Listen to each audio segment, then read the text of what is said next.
Selamat pagi, saudara-saudara sekalian.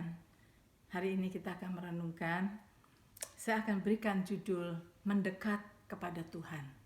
Karena kita kemarin sudah merenungkan sedikit mengapa kita diciptakan oleh Tuhan di dalam dunia ini. Dan saya harap saudara-saudara sudah merenungkan seharian bahwa Tuhan menciptakan kita untuk Dia kasihi. Jadi saudara, bukan untuk diberi tugas ini, bukan saudara. Untuk dikasihi, saudara. Jadi kita harus mengerti itu. Segala pelajaran-pelajaran yang lain nanti, baik kita mesti melakukan pekerjaan baik, kita mesti semuanya itu bersama-sama dengan Dia. Jadi the purpose yang utama adalah manusia itu untuk dikasihi Tuhan. Nah, sebab itu saudara, kalau kita mau dikasihi oleh Tuhan, yang harus kita lakukan yaitu marilah kita mendekat kepada Dia. Supaya dengan kita dekat, kita bisa menerima kasih-Nya. Itulah sebabnya hari ini kita memberi judul mendekat kepada Tuhan. Ini adalah tugas kita. Mari kita mendekat kepada Tuhan. Gambaran saya kemarin bahwa seorang wanita yang mau dikasihi oleh seorang laki-laki, dia harus mendekat. Ya. Begitu dia mendekat, maka laki-laki ini bisa mengasihi dia, bisa menyatakan kasihnya, bisa mencurahkan kasihnya. Tetapi kalau dia tidak mau mendekat, dia hanya mau jauh saja, maka laki-laki ini tidak bisa memberikan kasihnya. Nah, sebab itu kita harus belajar mendekat kepada Tuhan. Tetapi yang kita harus ketahui begini saudara-saudara, bahwa manusia sejak dia jatuh ke dalam dosa, kita harus tahu kejatuhan manusia ke dalam dosa itu adalah karena tipu muslihat iblis. Ya. Iblis datang kepada manusia berupa ular, dan iblis di situ memutarbalikkan perkataan Tuhan supaya manusia mencurigai Tuhan, supaya manusia distrust kepada Tuhan. Nah, caranya bagaimana? Dia dengan memutarbalikkan perkataan Tuhan, dan iblis mau membuat manusia tidak percaya kepada kebaikan Tuhan. Itu caranya. Jadi iblis berkata bahwa pada saat manusia berkata, oh saya tidak boleh makan buah pohon pengetahuan ini. Iblis berkata begini, no, kalau kamu makan buah pengetahuan ini, matamu akan tercelik. Kamu akan mengetahui yang baik dan yang jahat, yang berarti engkau akan menjadi seperti Allah. Nah, dari situ manusia tertipu. Manusia berpikir bahwa, oh jadi selama ini Tuhan menyembunyikan sesuatu dari saya. Membuat manusia distrust God, saudara-saudara. Nah, inilah hal yang pertama yang membuat manusia tidak percaya pada Tuhan dan manusia mengambil buah itu. Begitu manusia mengambil buah itu dan memakannya, manusia jatuh ke dalam dosa. Nah, manusia merasakan dosa itu di dalam dirinya, dan dosa itulah yang membuat manusia mau menjauhkan diri dari Tuhan. Memang itu tipu muslihat iblis agar supaya manusia itu menjauhkan diri dari Tuhan. Dosa itu yang separate manusia daripada Tuhan, ya. Dan sampai sekarang saudara, itu adalah tipuan iblis. Bahwa iblis berkata, kamu tidak layak, kamu baru berdosa, kamu bersalah. Dan perasaan bersalah itu yang membuat kita jauhkan diri dari Tuhan. Itulah sebabnya, karena Tuhan mengasihi kita, maka apa yang Tuhan lakukan? Dia turunkan anaknya, dia kirimkan anaknya untuk apa? Untuk mengambil semua dosa itu, ditanggung pada diri Yesus, supaya dosa yang menjadi pemisah antara manusia dengan Tuhan itu diambil, sehingga tidak ada lagi yang bisa menghalangi antara manusia dengan Tuhan. Nah sekarang saudara, setelah Yesus menanggung segala dosa isi dunia, sekarang ini saudara, kita mempunyai akses kembali mendekat kepada Tuhan. Nah, jangan sampai kita masih terus ditipu oleh iblis. Saya masih berdosa.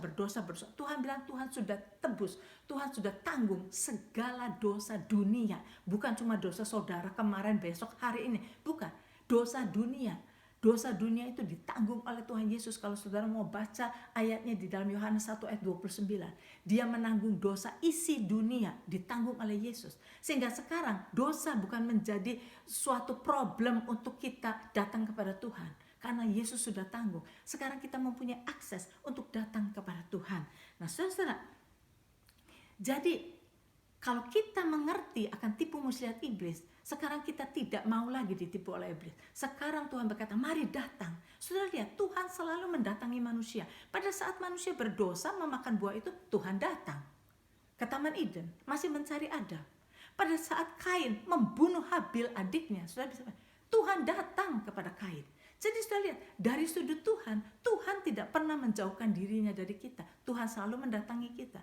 Kitalah, manusialah yang menjauhkan diri dari Tuhan. Karena apa? Karena tipu muslihat iblis masuk ke dalam diri manusia.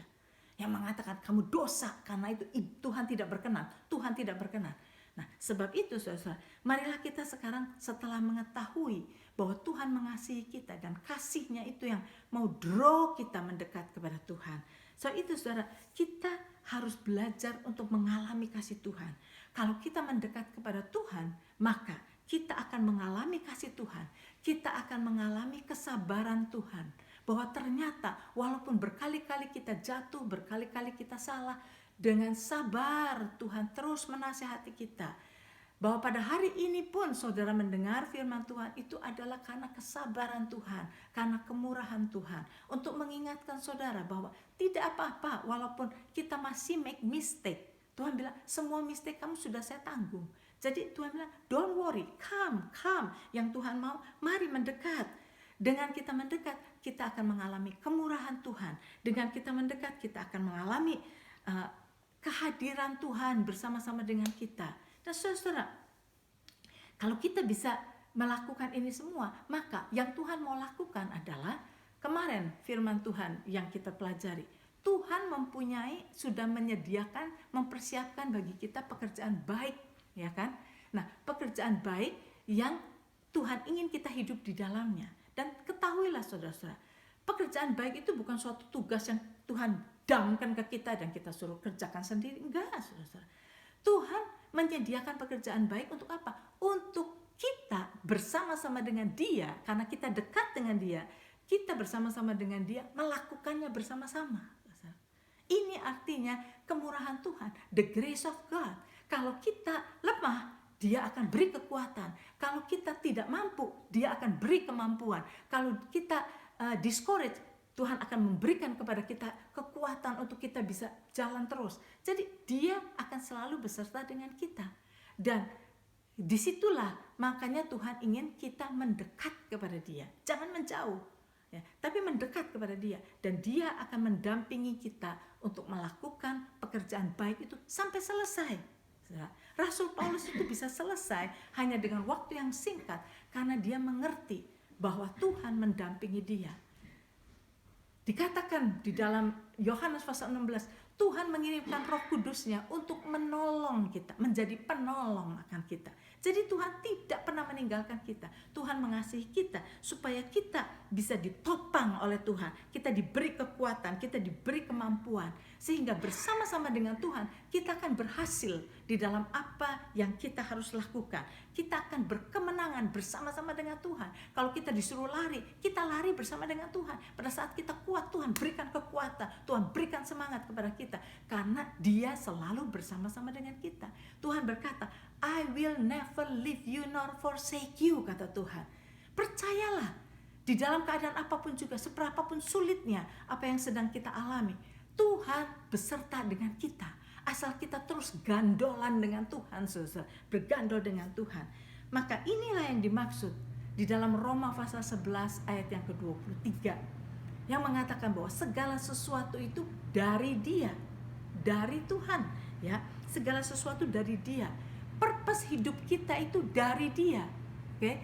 Apa yang harus kita lakukan? Biarlah idenya dari Dia. Dari Dia, dari Tuhan. Supaya kita melakukan segala sesuatu yang Tuhan suruh kita lakukan. Everything from Him and then by Him. Dengan pimpinan Roh Kudus, kita berjalan bersama-sama untuk melakukan apa yang Tuhan suruh kita lakukan. Kita lakukan dengan Dia, bersama-sama dengan Dia. Dikatakan olehnya, oleh Roh Kudus yang membantu kita, yang memberi kekuatan kepada kita, kita dan Roh Kudus bersama-sama melakukannya, sehingga hasilnya akan luar biasa. Kita akan mempunyai hasil yang berkemenangan, hasil yang gemilang, hasil yang kesuksesan, ya, dan segala hasil itu untuk Dia. Ini yang dimaksud, supaya kita mengerti segala tugas yang Tuhan berikan pada kita itu dari Dia. Tapi Tuhan tidak meninggalkan kita sendiri, bersama-sama dengan kita Dia melakukannya supaya kita akan menghadapi atau memberikan hasil berkemenangan. Kemenangan itu semua yang indah itu kita kembalikan kepada Dia for His glory. Nah saudara, kalau kita melakukan itu from Him, by Him, and for Him, kita lakukan seperti itu, hidup kita akan satisfy, kita akan merasakan kepuasan, dan kita tidak akan menjadi sombong karena kita tahu segala sesuatu dari Dia. Dan kalau kita mampu melakukannya itu karena Dia menolong kita kan, bersama by Him, maka hasil yang luar biasa itu kita kembalikan for Him. Kita tidak akan ambil glory, semuanya dari Dia, oleh Dia, untuk Dia. Dan biarlah itu kita mengerti, mendekat kepada Tuhan itu adalah gerakan kita, itu adalah inisiatif kita untuk mendekat kepada Tuhan. Dan kita akan teruskan besok, saudara-saudara, untuk kita belajar mengasihi Dia. Sampai di sini dulu.